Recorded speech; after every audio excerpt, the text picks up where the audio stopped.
요한복음 34번째 시간인데 요나의 우상에 대해서 한번 생각해 보겠습니다. 나보다 먼저 온 자는 절도요 강도다라고 말씀하셨는데 이 마귀가 교묘하게 우리 안에서 우리를 우리의 생각으로 또 우리의 마음으로 계속 공격을 합니다. 그러니까 우리가 신앙생활 하면서 어떻게 이런 마귀의 강교한 계획들을 알고 무너뜨려야 되는데 이거를 모르면은 우리가 이제 사단에게 속을 수 있고 사단의 깊은 것을 모르고 우리가 주님 앞에 또 책망받을 수도 있다는 것입니다. 그래서 이제 오늘은 요나에 대해서 생각을 해보겠는데 사실 요나에 대해서 좀 피상적으로 알았던 것 같고 제가 요나서 1장부터 4장까지를 계속 반복해서 들으면서 정말 요나가 바로 나구나 하는 이런 생각도 했습니다. 그래서 문제는 남이 아니라 나다 하고 그런 얘기도 하면서 내 안에 이런 요나와 같은 것이 있다는 것을 이제 발견했습니다. 요나서는 굉장히 짧습니다.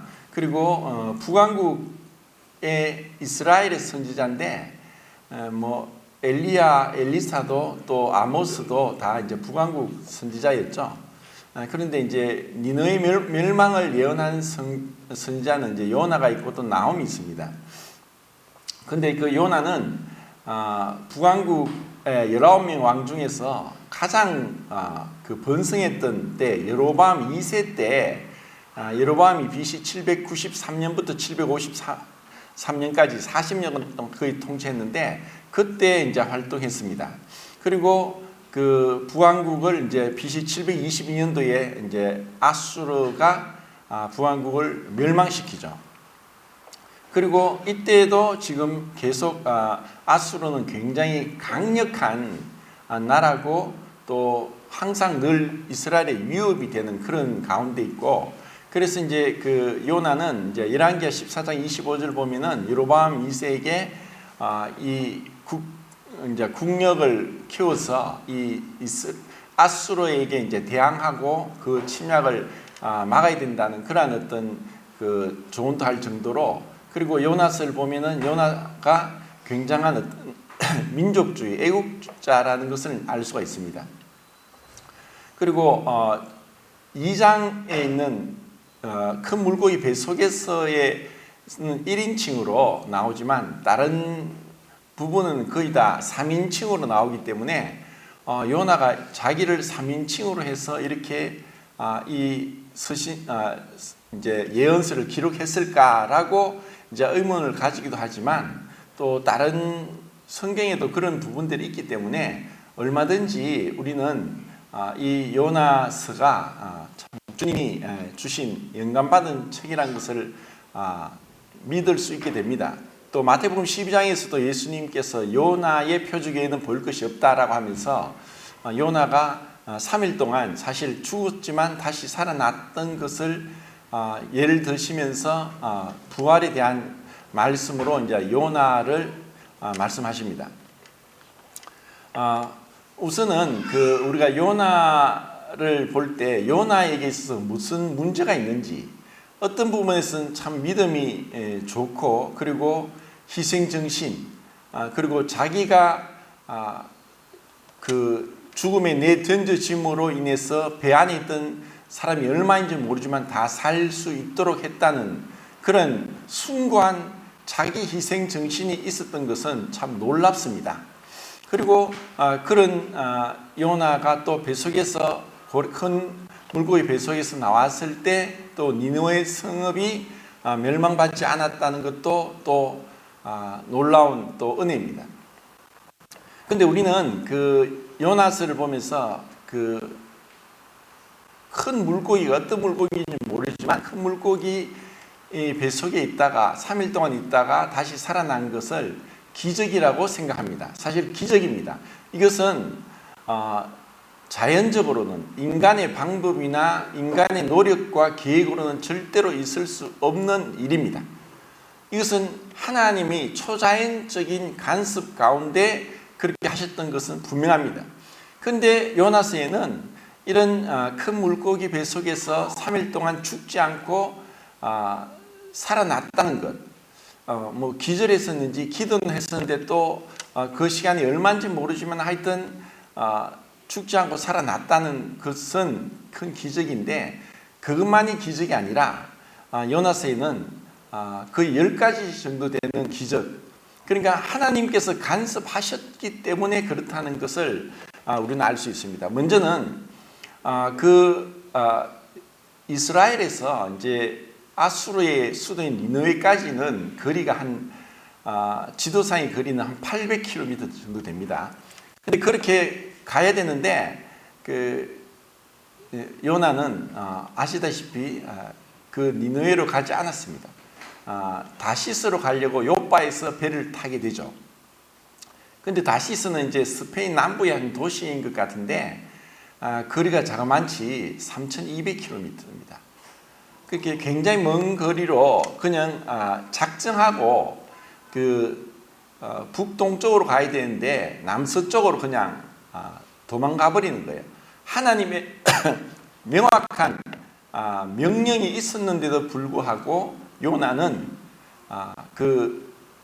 완전히 반대 방향으로 더 멀리 가려고 배를 탔습니다. 근데 갑자기 그 배에 큰 폭풍이 불었다는 것, 이것도 하나님께서 의도적으로 요나를 깨우치시고 니느웨로 가게 하기 위한 하나님의 그 기적적인 그런 방법입니다. 그래서 이것이 이제 첫 번째 기적이고, 그리고 두 번째는 이 요나가 이제 그 배에서 던져졌는데 던져지자마자 이 폭풍이 갑자기 잠잠해졌다는 것, 이것도 기적이죠. 하나님께서 그렇게 하신 거죠. 그래서 그 배 사람들도 이것을 분명히 알게 됐습니다. 그리고 하나님께 제사를 드리게 되는 거예요. 여호와 하나님께 제사를 드리는. 그리고 또 세 번째 기적은 그 폭풍이 치는 가운데서 그냥 배 사람들은 그 요나를 집어 던졌는데 하나님은 큰 물고기를 예비하셔서 그 요나를 삼키겠다는 것입니다. 그것도 기적이고, 그리고 그 안에서 죽지 않고 살았던 것, 그리고 그를 또 니느웨 가까운 데 토해내서 빨리 니느웨로 갈 수 있도록 했다는 것. 그리고 또 기적은 요나가 니느웨에 가서 외쳤는데, 사실 그 다른 예언서에 보면은 그 선지자들의 예언이 많이 나오는데, 요나서에는 그 선지자의 예언, 선지자의 외침이 한마디밖에 없습니다. 한마디. 그게 뭘까요? 3장 4절인데 나중에 보겠습니다. 그런데 그 한마디 외쳤는데 니느웨의 모든 사람들이, 왕에서부터 시작해서 모든 사람들, 또 심지어 가축에게까지 금식하고 베옷을 입고 회개했다는, 잘 어떻게 이런 기적 같은 일이 나는가 하는, 그건 또 사실 어마어마한 기적입니다. 그리고 또 기적은 그 요나가 그 니느웨 앞에서 그렇게 외치고 나서 그 앞에서 기다리고 있어서 어떻게 되는가 기다리고 있는데 하나님께서 박넝쿨을 예비하셔서 하루도 안 된 짧은 시간 안에 박넝쿨이 자라서 햇빛을 가리게 했습니다. 그런데 그것이 또 얼마 지나지 않아 벌레를 예비하셔서 벌레가 그 박넝쿨을 순식간에 다 먹어버리게 해서, 또 그리고 또 뜨거운 동풍이 불어가지고 굉장히 더워서 못 견딜 정도로까지 했다는 것입니다. 자, 이런 모든 것들을 볼 때 이것은 자연적으로 된 것은 하나도 없고, 하나님께서 이렇게 10가지 정도 되는 온갖 초자연적인 기적적인 방법으로 요나를 다루고 있다는 것입니다. 그러면 하나님이 그 목적하신 그 계획은 단순하지 않고 복합적이라고 말씀드렸습니다. 첫 번째는 요나를 통해서 니느웨가 회개하도록 한 것이지만 그보다 더 놀라운 것은 이러한 것을 통해서 요나를 훈련시키고 교육시키고 사랑의 징계를 통해서 깨닫게 하고자 하는 하나님께서 요나를 훈련시키는 것이 바로 이 요나서라는 것입니다. 자, 이제 이것이 이제 전반적인 이제 요나서의 이제 줄거리입니다.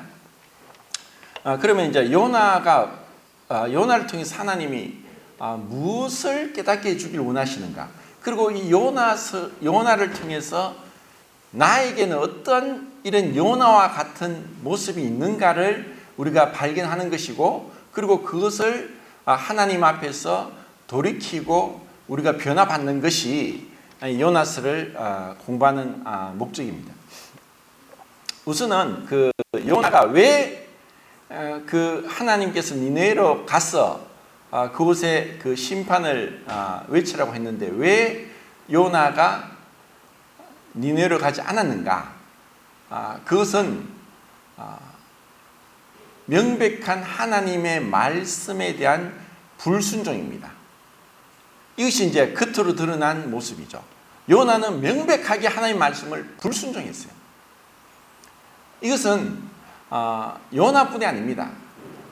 우리에게도 우리는 명확하게 말씀이 나와 있는데도 우리는 우리의 생각으로 우리의 판단으로 그 말씀을 불순종할 때가 너무나 많습니다. 우리가 만약에 은혜 아래에 있지 않고 율법 아래에 있다면 벌써 죽었습니다. 은혜 아래에 있다고 해서 분명히 우리는 용서를 받고 끊임없는 용서, 사유하심을 받음으로 그것이 주를 경외케 한다는 것은 알고 있지만 요나처럼 우리도 그렇게 명백한 말씀을 불순종할 때가 얼마나 많은가를 생각합니다. 그런데 그 불순종하는 그 마음의 깊은 동기는 다르다는 것입니다. 그러면 요나는 왜 그랬을까? 그 열왕기하에서도 14장 25절에서 잠시 나오는 그 아미떼의 아들 요나에 대해서 요나가 어떻게 여로보암 2세에게 그 조언을 하느냐를 보면서 요나는 굉장한 어떤 민족주의자고 애국주의자입니다. 그리고 그것이 어떤 면에서는 민족적인 유대 민족에 대한 우월성과 또 굉장히 다른 민족을 배타적으로 편견을 가지고 업신여기고자 하는 그런 어떻게 보면은 그 선지자로서 잘못된 그러한 마음의 동기가 있다는 것입니다. 분명히 이제 유대 민족은 하나님께 많은 은혜를 입었습니다. 특별한 하나님의 소유가 되셨다. 그 소유가 되시면서 그분의 언약이 있었고 약속이 있었고 그리고 예배가 있었고 율법이 있었고 성막이 있었고 또 초자연적인 방법으로 그들을 구원해 주시고 인도하여 주시고 용서해 주시고 했던 이 모든 것들을 볼 때 분명히 이스라엘 민족은 다른 민족보다도 우월한 민족이지만 이것이 요나처럼 완전히 대놓고 앞에서부터 이 아수르에 대한 강한 적대감을 가진다는 것은 잘못된다는 것을 보여주고 있습니다. 어떤 부분에서는 이 아수르가 계속 강력한 그 나라고 그리고 역사적으로 보면 아수르가 아시리아라고 나옵니다. 아시리아. 그래서 이들이 얼마나 잔인했냐면은 정말 입에도 담지 못할 정도로 사실 그 너무너무 잔인한 방법으로 나라들을 침략하고 그리고 지배했던 나라가 바로 아수르입니다. 사실 사람을 완전 그냥 산채로 가죽을 벗기고 또 해골을 막 쌓아두고 했던 이러한 기록들이 남아 있습니다. 그 아수르 비문에 보면은 그런 게 다 남아 있다고 합니다. 그렇게 이렇게 잔인한 그 나라를 향해서 그 하나의 심판을 외쳐서 돌이키게 한다는 것이 1장에는 나오지 않습니다. 근데 4장에 보면은 왜 요나가 그 말씀을 불순종했는가를 알게 됩니다. 1장에서는 그냥 하나님 명령이 있었습니다. 니네에 가서 외쳐라. 그런데 요나는 그냥 그대로 불순종하면서 다시스 관련 배를 욥바에서 타고 배를 탔다는 것입니다. 이게 다입니다. 근데 4장 2절에 보면은 만약에 요나가 그 말씀에 순종했다면은 4장 2절은 뭐라 하면 하나님은 은혜로우시고 자비로우시고 노하기를 더디하시고 인애가 많으셔서 재앙을 내리지 않으실 것을 알았기 때문에 요나가 생각할 때는 아수르는 멸망받아야 됩니다. 왜냐하면 북왕국 이스라엘의 원수이기 때문에 만약에 아수르가 멸망받지 않으면 북왕국 이스라엘이 아수르에 의해서 침략을 당할 것을 알고 있었던 것입니다. 그런데 만약에 자기가 그 원수인 나라에 가서 이 심판을 외쳤을 때 이 니느웨가 회개한다면은 원수를 도와주는 꼴이 되는 거고 또 이스라엘 나라에 또 적대적인 행위를 하는 것이고 또 그렇게 했을 때 하나님께서 용서해 주시는 분이라는 것을 알았기 때문에 니느웨가 용서받았으면 안 된다고 생각하면서 그는 불순종했던 것입니다. 그래서 우리에게 있어서도 그리스도인들에게 있어서 우리도 요나와 같은 한계를 가지고 있습니다. 예를 들어 가지고 우리가 어떤 사석에서 어떤 정치 얘기를 했다. 그러면 정말 싸움이 날 수도 있습니다. 정치는 명백하게 흑과 백이 나눠져서 자기가 가지고 있는 정치적인 색깔, 그것을 포기하지 않고 그것이 구원받은 성도를 할지라도 정말 세상의 정치인들이 정말 치고받고 싸우지는 않지만 말로서 정말 입에 담지 못할 욕을 해가면서 서로를 향해 공격을 하는 것처럼 할 수 있는 게 우리의 모습입니다. 그러니까 우리에게는 어떤 부분은 이런 그 다툼을, 논쟁을 서로 다름을 인정하고 내 것이 옳다, 이건 틀렸다 하고 하다 보면 싸움밖에 되지 않는 거예요. 그러니까 요나도 바로 이런 모습인 거예요. 정치적인 부분에 있어서 요나가 어쩌면 유대인으로서 먼저 자기 나라를 생각하는 것은 옳다 볼 수 있어요. 그런데 이것이 하나님의 명령임에도 불구하고 비록 원수일지라도 그래서 율법에 보면 이렇게 말씀하죠.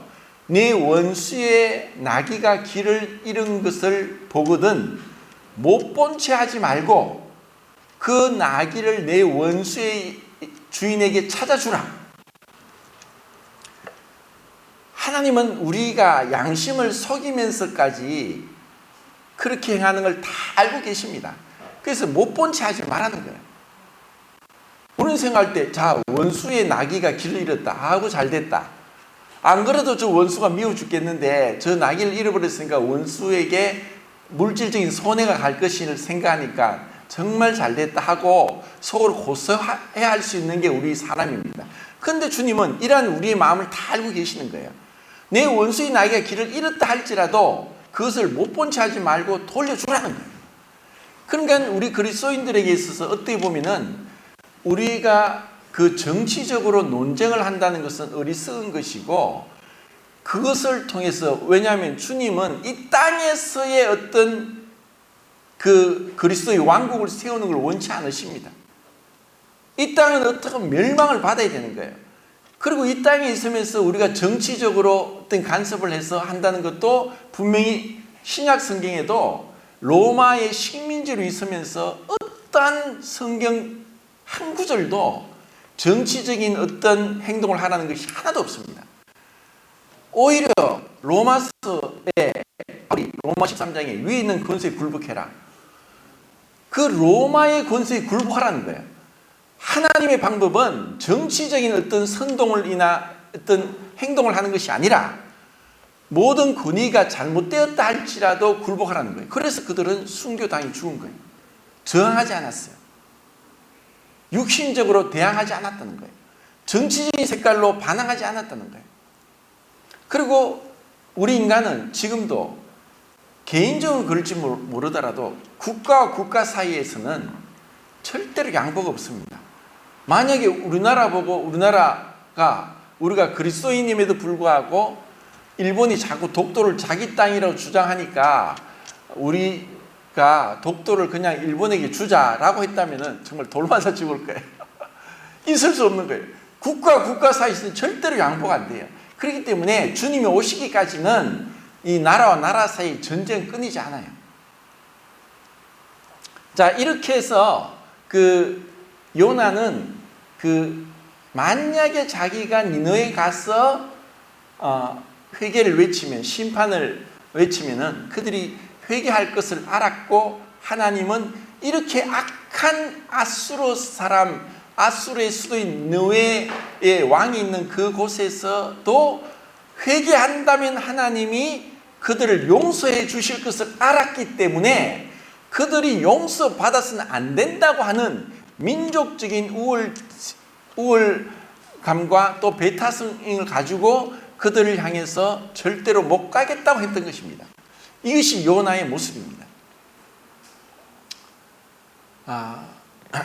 그런데 이제 1장에 보면은 요나가 결국 또 참 한 가지 기적이 또 뭐냐면 큰 폭풍이 부니까 도대체 이 폭풍이 왜 왔냐고 제비를 뽑았을 때 그 제비가 요나가 뽑히는 것도 하나님이 간섭한 거예요.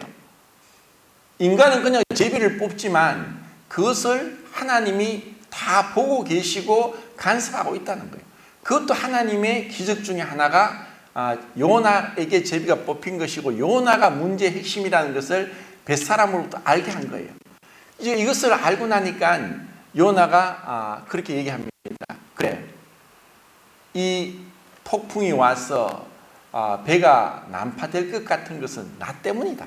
나는 히브리 사람이다. 나는 하늘과 땀을 지은 하나님을 경외하는 자다. 1장 9절에 보면 하나님을 경외한다 그랬어요. 하나님을 경외한다 하면서도 하나님 말씀에 불순종하고 있는 모습. 우리가 많이 닮았죠.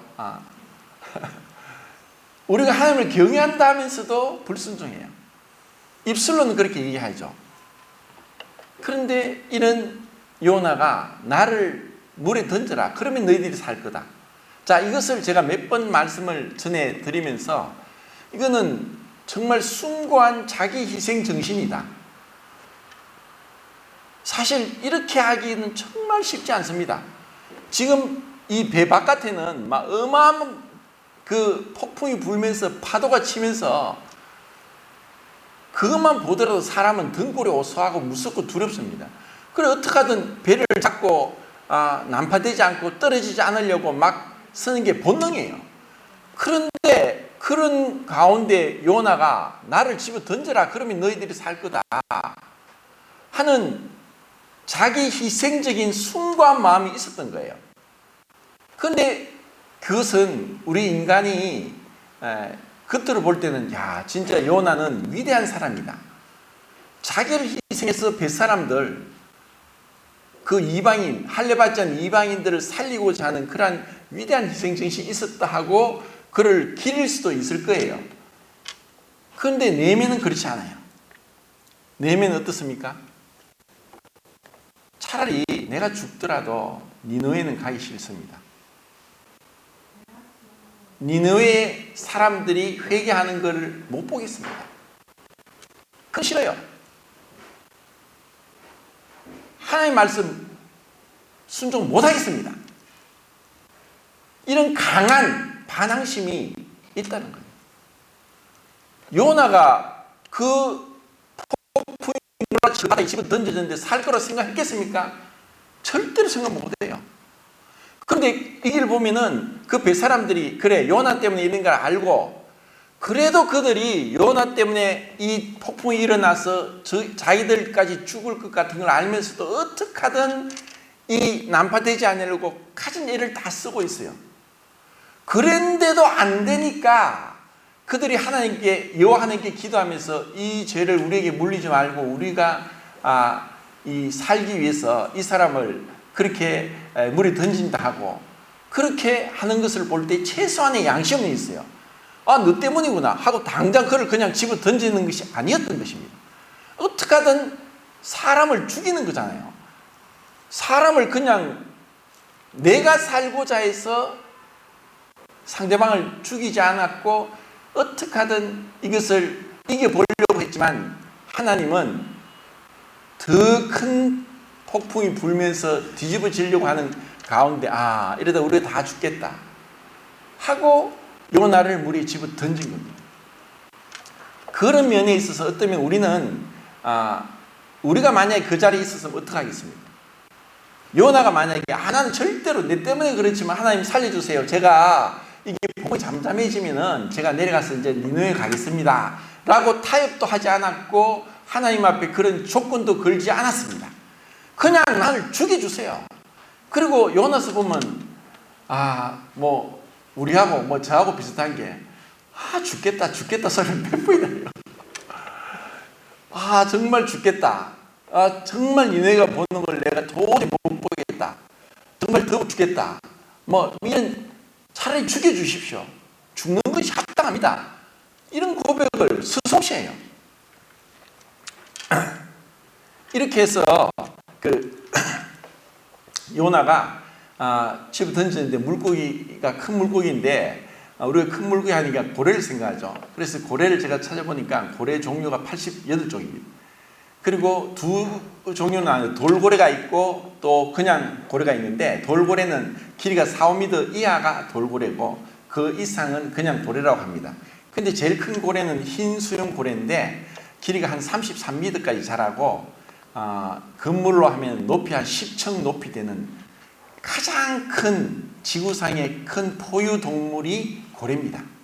근데 그렇게 어마어마하게 큰 고래가 몸무게가 자그마치 200톤이 나가요. 200톤.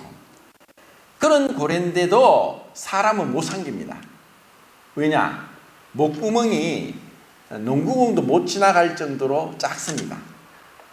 그래서 그냥 크릴새우나 이런 걸 한 번에 막 물과 함께 쫙 그렇게 흡입을 하면서 몇백만 마리를 갖다 한꺼번에 그냥 삼켜버리는 거예요. 그래서 이 큰 고래는 이빨이 없어요. 이빨이 없어. 그러니까 수염이 있어서 수염으로 먹을 것을 이제 가려내는 역할을 수염이 하는 거죠. 그래서 큰 것들은 아예 수염에서 걸러져요. 그래서 사람도 수염으로 걸려져서 고래가 삼킬 수도 없고 혹시 잘못해가 삼켰다 할지라도 다시 토해냅니다. 왜냐하면 목구멍으로 넘어가지 않으니까. 그런데 이제 고래 중에서 이빨 고래가 있어요.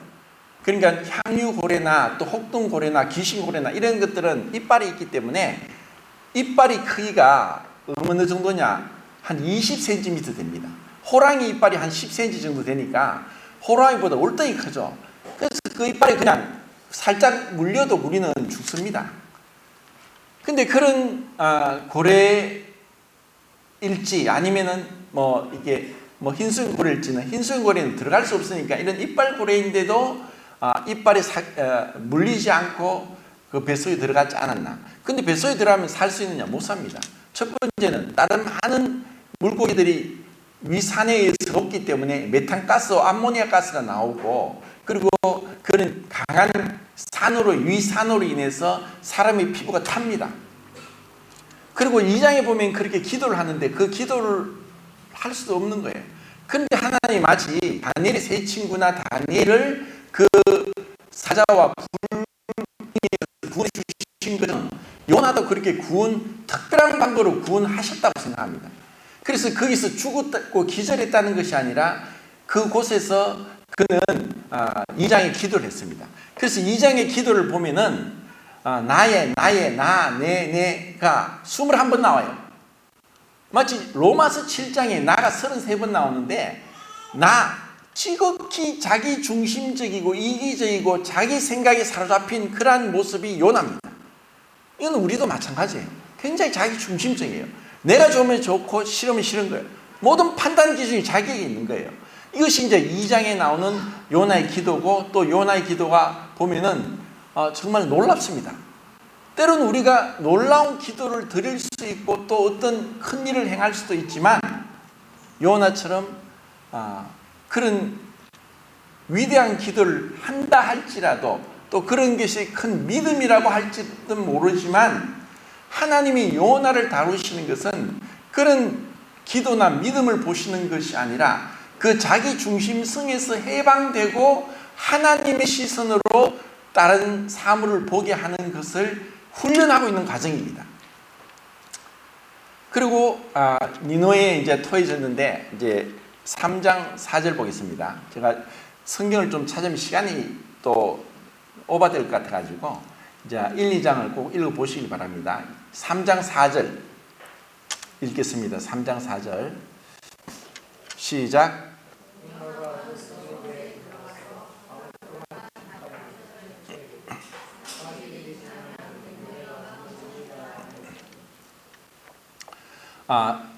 요나가 외친 것은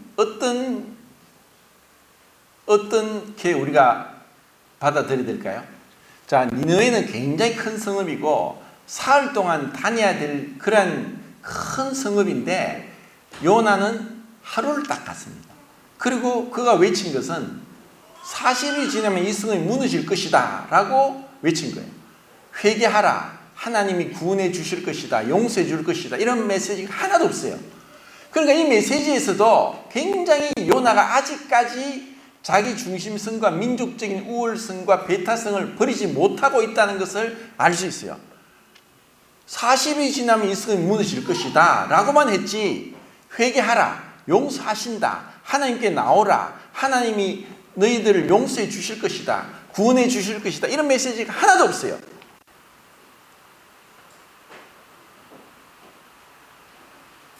하나님 이걸 모르시겠습니까? 우리가 봐도 이게 보이지 않습니까? 우리가 마음 중심으로 용서하는 것과 입술로 용서하는 것, 마음 중심으로 사랑하는 것과 그냥 입술로만 립 서비스로 사랑한다고 말하는 것은 차이가 있습니다. 요나는 아직까지도 니느웨 성읍에 대해서 마음이 편치 않고 이들이 회개하기를 원치 않고 그냥 마지못해 억지로 와서 3일 가야 될 길을 하루만 가고 딱 외칩니다. 그러고 나서 4장에 2절에 앞에 1장에서 있었던 그 마음에 있는 표현을 똑같이 합니다. 그는 변화되지 않았어요. 기적 같은 일로 큰 물고기 뱃속에 있어서 죽지 않고 살아났다는 것도 기적입니다. 하나님이 그 큰 폭풍 가운데서 살려주신 것도 기적입니다. 그런데 하나님이 은혜도 알고 있고 하나님이 용서하시는 하나님도 알고 있어요. 그런데도 불구하고 그는 아직까지도 니느웨는 안 된다, 용서받으면 안 된다. 왜 이런 걸 용서합니까? 그래서 그는 3일 가서 다 외치지 않고 하루만 걸어서 외치고 나서는 그 앞에서 딱 자리를 잡고 이제 멸망받는가 받지 않는가를 지켜보려고 앞에 앉아 있는 거예요.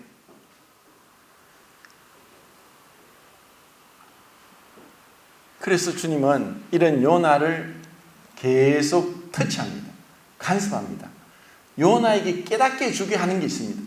단순히 니느웨에 가서 니느웨가 그렇게 악할지라도 회개하면 용서하시는 분인 것을 요나가 알고 있음에도 불구하고 그는 그렇게 가서 마음속에는 그들을 향한 마음이 전혀 없습니다.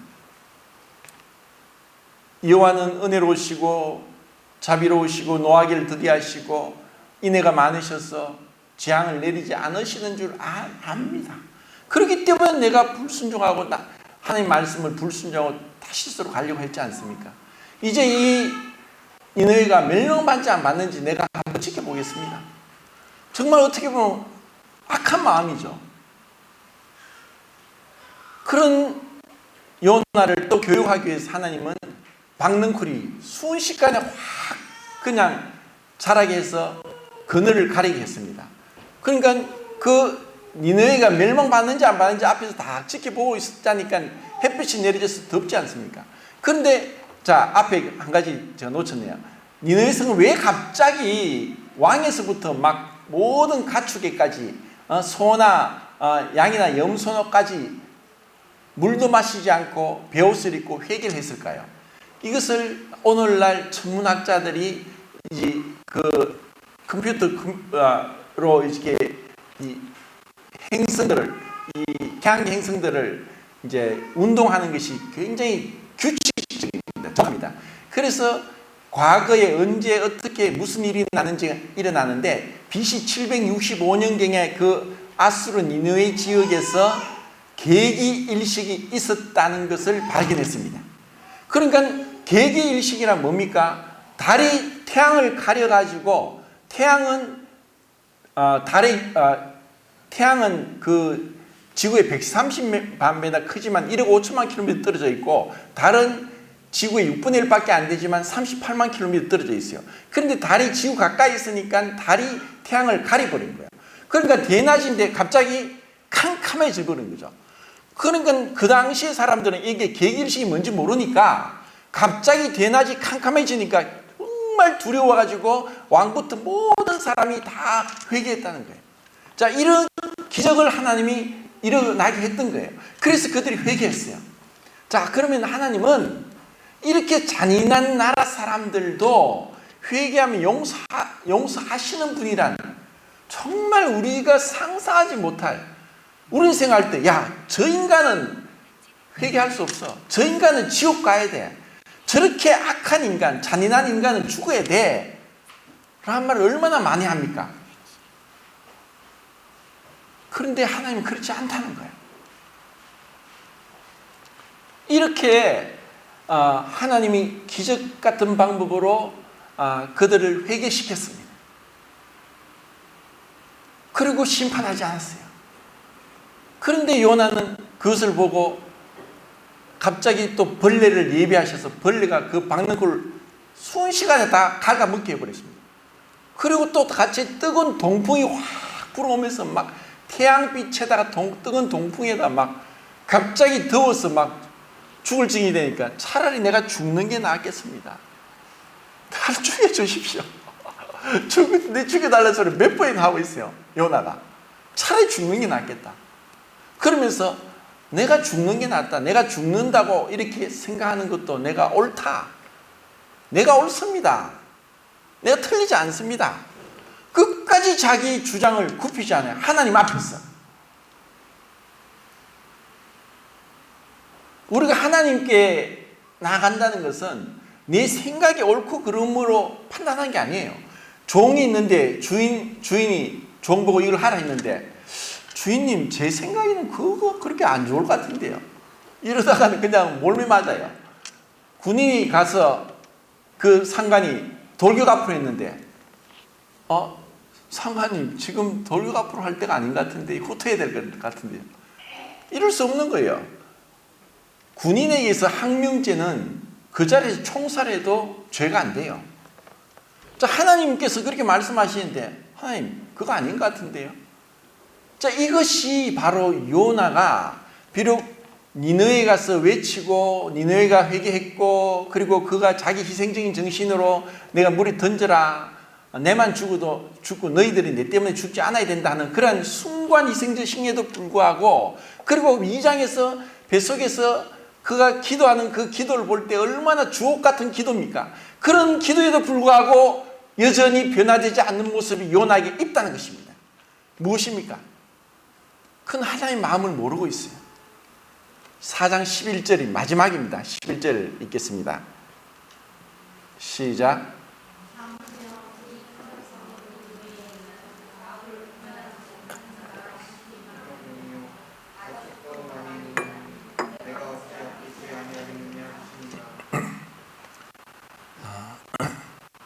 요나가 그 니느웨를 멸망받지 않도록 그렇게 40일이 지나면 이 성이 무너지는 반쪽짜리 복음을 전했음에도 불구하고 하나님께서 계기일식을 통해서 그 니네의 모든 왕부터 모든 사람이 멸망받지 않게 했던 것입니다.